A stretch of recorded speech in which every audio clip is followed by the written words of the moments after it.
fingers and elbows inside the boat at all times. Now, folks, straight in front of you here is Monster the Whale.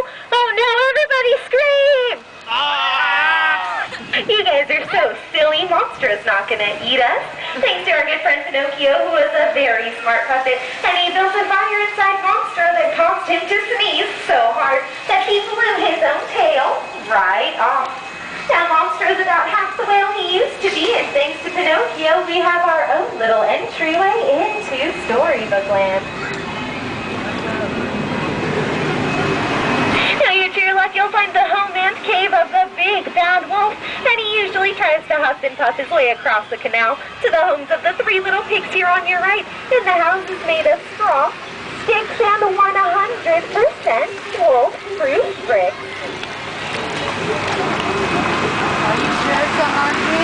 Around a bend here on your left, you'll find a quiet village of Alice from Alice in Wonderland, where she is always daydreaming by that mill.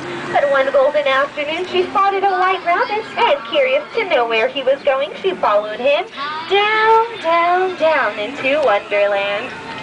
Now, if you look over to your right, you'll find London Park, and right in the center is the golden statue of Peter Pan. This is the exact part that John, Michael, and Wendy Darling flew right over, while following Peter Pan to the second star to the right and straight on till morning, which led them to Neverland, where you never, ever have to grow up. Now straight ahead here is Agrabah, city of enchantment and mystery.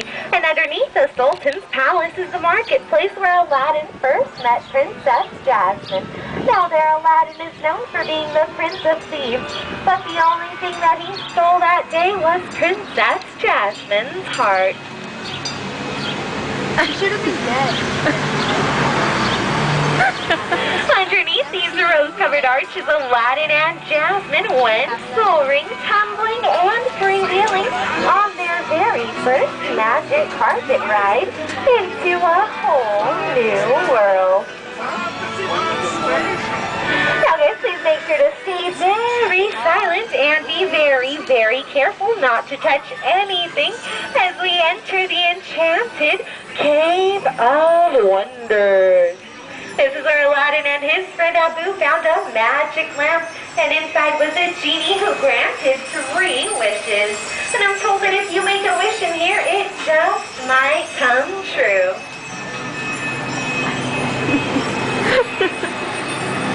Over to your right, you'll find Snow White's cottage, where she is usually cooking and cleaning with her forest friends. And off in the distance, you'll find the diamond mine, where the 7 dwarfs whistle while they work.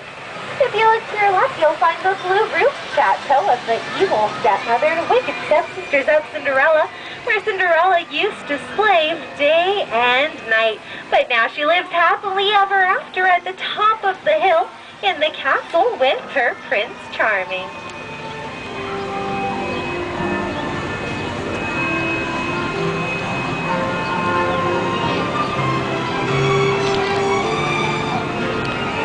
If you guys look to your left here, you'll find Disney's famous patchwork quilt featured in the Silly Symphony Lullaby Land. This quilt contains exactly 23 different desert blossoms. Now, in case anyone was wondering, all of our plants and trees here in Storybook Land are 100% real, with the help of Tinkerbell and some of her magical pixie dust.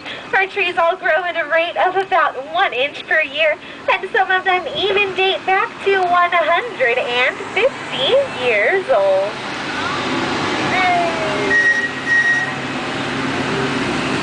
Now, up ahead on your left, you'll find the very modest home of Mr. Molly and the not-so-modest home of Mr. Toad. But you won't find them here right now because they're both on a wild ride in Fantasyland, merrily going nowhere in particular. Here to your left, you'll find the 3 Dutch windmills from the 1937 Silly Symphony, The Old Mill. The one in the center is most famous for sheltering animals during a winter storm. And straight ahead, underneath these snow-covered mountains, is the Alpine village of Pinocchio, where Geppetto once carved a puppet out of wood, then wished for him to become a real live boy. And now they celebrate every single day.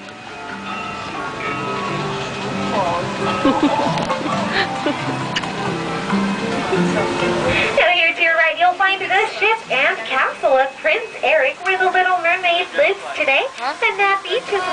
took her very first steps.